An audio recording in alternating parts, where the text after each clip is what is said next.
Now, when you do talk to these people at a publishing company and you're just beginning to write your book, you haven't written the whole book. Sometimes you write a couple of chapters and some kind of introduction and you send that to the publisher. They say yes.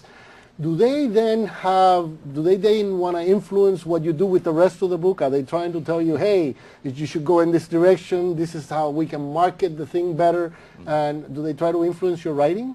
No, not at all.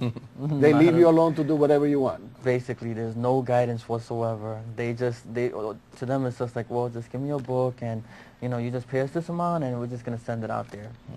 Whether it's international or national, but that's it. They don't tell you anything about editing, and if you want them to edit, you got to pay extra. No, I'm talking about the publishers, not the self-publishers, but the publishers.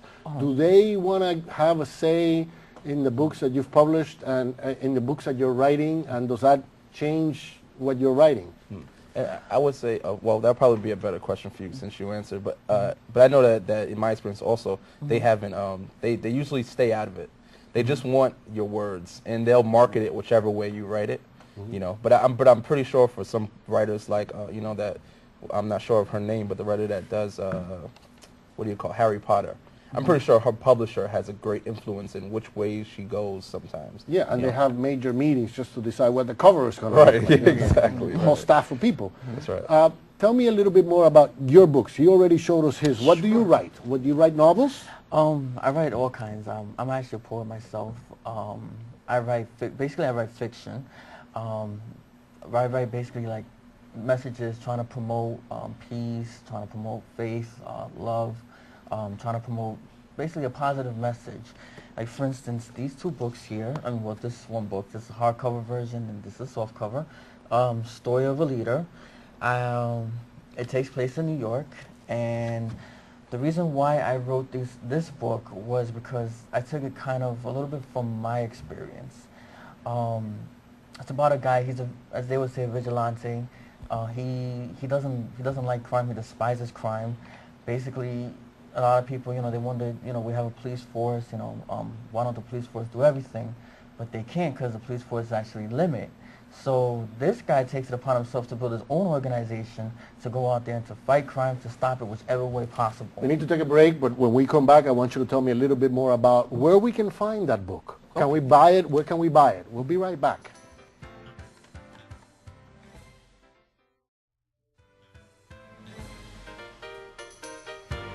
And we're back with Shindo Rodriguez and Lawrence Mays, two self-published authors, poet and a fiction writer.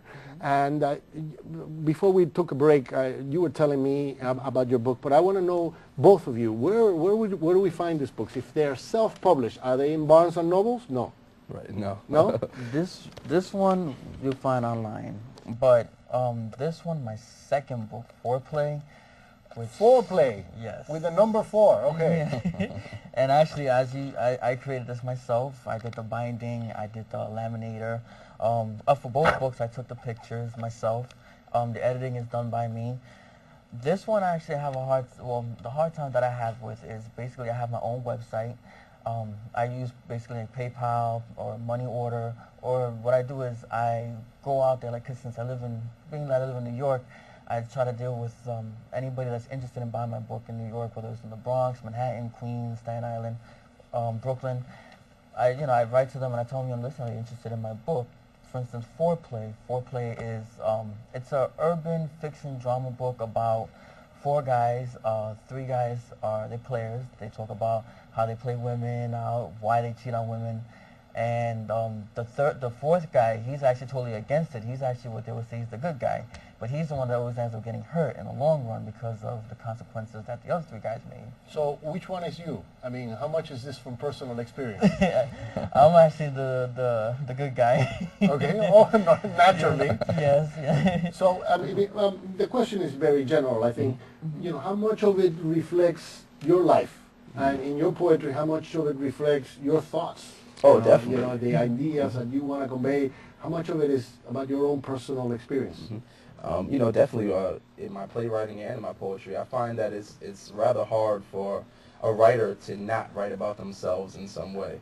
And your friends, I imagine. You know, Yes, right. somebody Yes, uncles, aunts, or yeah. parts of somebody may make parts of this character that That's you're right. creating, right? And you may not mention them directly, you know, for legal reasons, Right. but definitely, you know, it is them. You know, I think that, you know, all of us when we write, even when we write essays or we write, you know, anything, we're putting a little bit of ourselves and our reality and our world and how we see it in it. You know. You ever have one of your friends come up to you, you know, from one of your books and say, "Hey, this guy looks a lot like me. What were you doing here?" Does that happen? Yes, definitely. Well, actually, well, with me, actually, no, nobody really knows. But I did have people say, they have come up to me and be like, wait a minute, are you sure that's not a story about yourself? And I say, and I hesitate because, you know, basically they might tell me, well, isn't that a nonfiction? I'm like, it's not a nonfiction, it's actually fiction because I'm using fake characters. If I say, now if I put my name and I use real characters, and that's nonfiction.